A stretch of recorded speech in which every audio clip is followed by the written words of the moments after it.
ইন্নাল হামদুলিল্লাহ ওয়াসসালাতু ওয়াসসালামু আলা রাসূলিল্লাহ আম্মা বা'দ। প্রিয় মুসলিম ভাইরা, আজ আমরা আলোচনা করব ইবাদত সম্পর্কে। ইবাদত এটি একটি ব্যাপক অর্থবহ শব্দ।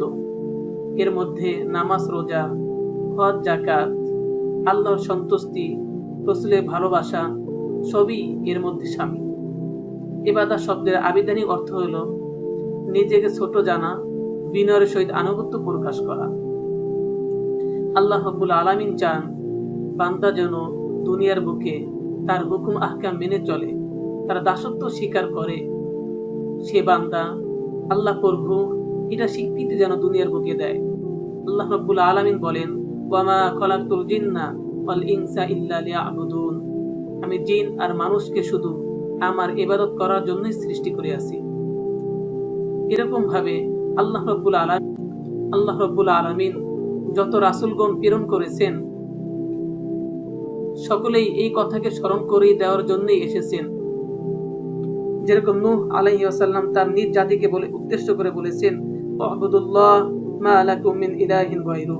হে আমার জাতি, আল্লাহর বন্দেগী করো, তিনি ছাড়া তোমাদের কোনো ইলাহ নেই। আল্লাহ রাব্বুল আলামিন আমাদের প্রিয় নবী মুহাম্মদ সাল্লাল্লাহু আলাইহি ওয়াসাল্লাম কে উদ্দেশ্য করে বলেন, ওয়া মা আরসালনা মিন ক্বাবলিকা মির রাসূল ইল্লা উহিয়া ইলাইহি আন্নাহু লা ইলাহা ইল্লা আনা ফা'বুদুন। হে নবী, তোমার আগে আমি যেসব নবী দুনিয়ায় পাঠিয়েছি তাদের প্রতি আমি এই ওহী নাজিল করিয়াছিলাম, আমি ছাড়া আর কোনো ইলাহ নেই, অতএব তোমরা আমার ইবাদত করো। আল্লাহ রাব্বুল আলামিন আরো বলেন, ওয়া'বুদ রাব্বাকা হাত্তা ইয়াতিয়াকাল ইয়াকিন। হে মুহাম্মদ, আপনার রবের ইবাদত করতে থাকো যতক্ষণ না নিশ্চিত ব্যাপারটির সময় এসে যাবে। নবী করিম সাল্লাল্লাহু আলাইহি ওয়াসাল্লাম মৃত্যুর আগ মুহূর্ত পর্যন্ত আল্লাহর ইবাদত করে গেছেন। সাহাবায়ে কেরামগণ মৃত্যুর আগ পর্যন্ত ইবাদত করে গেছেন। ইবাদত এমন একটি জিনিস, এখানে প্রকাশ পায় বান্দা ছোট, আল্লাহ বড়। আর ইবাদতের মাধ্যমেই বান্দার মর্যাদা, সম্মান বৃদ্ধি পায়। ইবাদতের মধ্যেই আত্মার শান্তি রয়েছে, আত্মার প্রশান্তি রয়েছে। আল্লাহ রাব্বুল আলামিন বলেন, আলা বিযিকরিল্লাহ তাতমাইন্নুল কুলুব। জেনে রাখো, আল্লাহর জিকিরের দ্বারা অন্তর শান্তি লাভ করে।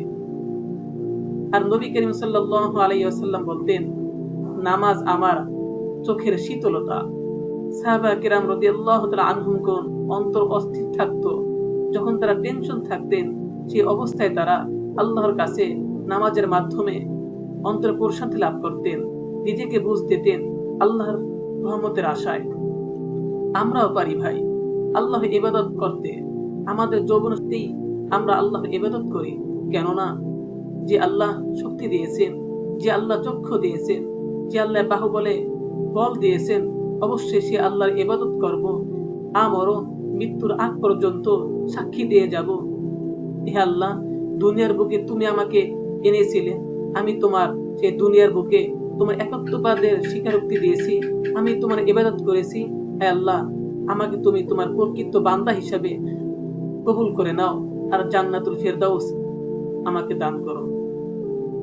আমরাও যেন সাহাবায়ে কেরামদের ন্যায়, আমরা যেন নবী রাসূলদের ন্যায় ইবাদত করে নিজেকে বান্দা স্বরূপ প্রমাণ করতে পারি, নিজেকে আল্লাহর প্রকৃত বান্দা হিসাবে গড়ে তুলতে পারি।